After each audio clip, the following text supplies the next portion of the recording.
Ce jeudi 27 février 2025, le chef de l'État inaugurera le musée du prophète Mohammed, paix et salut sur lui, en présence d'une délégation de la Ligue islamique mondiale. Le président de la République rappelle également au gouvernement l'exigence de veiller à l'approvisionnement des marchés en produits essentiels et au strict respect des prix officiels. Il appelle à une lutte ferme contre la spéculation afin de protéger le pouvoir d'achat de tous les citoyens. Concernant le processus de paix en Casamance, le président de la République salue la signature le 23 février dernier d'un accord de paix durable à Bissau.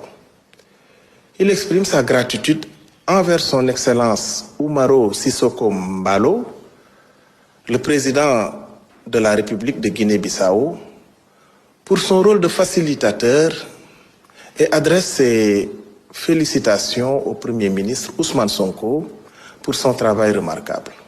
Le chef de l'État réaffirme son engagement à consolider la paix et à impulser le développement économique et social de la région à travers le plan Diomaye pour la Casamance. Le président de la République est revenu sur la 9e journée nationale de l'élevage tenue à Kaolack, déplacement au cours duquel il a procédé au lancement du projet Promoren qui réglera le problème de la fourniture en eau. Il a félicité les éleveurs pour leur contribution à la souveraineté alimentaire et a demandé au gouvernement de prendre en charge leurs doléances, notamment sur la question du vol de bétail. Enfin, le président de la République a lancé le New Deal technologique, une stratégie clé pour renforcer notre souveraineté numérique, digitaliser les services publics et positionner le Sénégal comme leader dans les technologies de l'information. Il demande au gouvernement d'accélérer la mise en œuvre de cette vision en priorisant des projets comme l'Université virtuelle du Sénégal et le cloud souverain. Le Premier ministre a fait un point détaillé sur les avancées et les défis du plan Diomaye pour la Casamance. Depuis le Conseil interministériel du 8 octobre 2024, 22 mesures ont été mises en œuvre avec un taux de réalisation de 37,3% pour un budget de 22,7 milliards de francs CFA. Des actions concrètes ont été menées. Aménagement de sites, construction de puits, soutien à l'agriculture, déminage et distribution de kits de construction et de denrées alimentaires.